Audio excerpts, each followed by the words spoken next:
since 1966. This is NBC4's News Conference with Conan Nolan, Southern California's longest-running public affairs program. On this edition of News Conference, the accusations relate to his work as a member of the Los Angeles County Board of Supervisors. But nevertheless, Mark Ridley Thomas, now a member of the LA City Council, becomes the third member of that body to face federal criminal charges. What does this say about public confidence in City Hall? Is there any left? We talk with someone who knows something about LA municipal government, former Mayor Antonio Villaraigosa, about that, his take on the state of the city, and why he's already made an endorsement in the race for mayor. Also, President Joe Biden gets involved in the massive backup at the Port of Los Angeles. Why did it take this long to get port operations to go 24 hours, 7 days a week, which is standard at ports around the world? We talk with Gene Soroka, the executive director of the Port of Los Angeles, the busiest container port in North America. And we talk with Burbank Congressman Adam Schiff about his new book detailing the first impeachment trial of President Donald Trump. Midnight in Washington, how we almost lost our democracy and still could. Good morning and welcome to the Tom Brokaw News Center here at Universal City. I'm Conan Nolan. He was a member of the California State Assembly and then became the Speaker of that body, then came back to municipal government, that is as a member of the Los Angeles City Council, and then became the 41st Mayor of the City of Los Angeles. Antonio Villaraigosa joins us from West Los Angeles. So, Mayor, haven't seen you for a while. Thanks for taking the time. You've made news recently, already endorsing in the race for Mayor of Los Angeles, Congresswoman Karen Bass. Why? Well, normally I would have waited at least till filing is over, but I felt compelled to get behind a candidate who I've known for nearly 50 years, 48 to be exact. We worked together in South LA and the East Side around 1973. We worked in the Coalition Against Police Abuse. I worked with her when I was president of the American Civil Liberties Union of Southern California. I worked with her throughout the years in the legislature, the city council, and as mayor, and even since then. I tell you, this is a woman who understands that LA is a diverse city, that the strength of our city is its diversity. She wants to unite our city the way Tom Bradley did, and the way I think many have said I did, bringing people together, representing every community in this city. You know, with the Community Coalition, she worked in South LA with Latinos and African Americans to empower those communities and to improve them. And I think she's got a record that is very clear that she's ready for the job. What is your assessment of the state of the city currently? You know, Conan, was born and raised here. I've lived here my entire life. I've never seen this town so dirty. I've never seen crime go up so quickly in the last year. I think a 39% increase in homicides, the spread of homelessness and the increase of homelessness all throughout the city. I think there's a lack of urgency, a lack of clear leadership in this town right now. And I'll tell you something.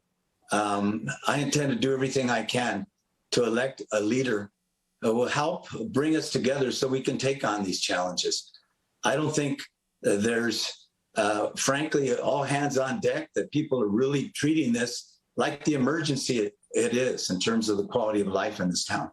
Well, you don't mention him by name, but obviously the current mayor, Eric Garcetti, he is termed out of office, but it appears he's leaving early because he has taken or has agreed to take an ambassadorship with the Biden administration. Still hadn't had confirmation hearings on that. Was that wise as far as you're concerned? Look, the mayor has every right to answer the call of the president to represent him as an ambassador in India. But I think it's really clear that, you know, with everything going on in the city council, with the fact that, you know, he's been nominated, but, you know, kind of in a limbo situation right now, there's no question that the city feels rudderless to so many. And I'm not putting it all on the mayor, frankly. There's only one person, but there's no question from my vantage point that there's a crisis of leadership in these times. Is it fair, though, considering the fact Eric Garcetti went through a pandemic, something no mayor has seen for the past century? Hey, look, homelessness has grown all across the country. You can't just, it's not just LA, though California has the largest concentration of homeless anywhere in the nation. I'm not putting it on any individual. You mentioned him before I did. I'm just saying that from my vantage point, the city feels rudderless. It feels like we're adrift. And frankly, I hear that all over this town. And I still have my ear to the ground. There's just a feeling like we're tinkering around the edges and we're not treating this like the crisis that it is. So Mark Ridley Thomas, a member of the council, has been indicted by the Department of Justice. This was for actions that he allegedly took as a member of the Board of Supervisors. Nevertheless, of course, there's Jose Huizar, former councilman, who's facing a federal trial on corruption charges. Mitch Englander, a city council person who's in federal prison. Give us your assessment as to whether or not confidence has been lost in city government. You know, with the indictment of Councilmember Englander, with the charges that have been filed against Councilmember Huizar, and now the new charges against Mark Ridley Thomas, obviously there's a sense that things are broken. I will say that the situation of the supervisor is a little different than the others who actually took money. And, you know, certainly there remains to be seen whether or not a conviction will happen. And so I've known him as well for more than 40 years. And I'll tell you, I've got a lot of respect for him and his family. I've known his son since he was a little boy. But there's no question that all of this taken together is really undermine a sense of trust in our city government that we're all going to have to deal with.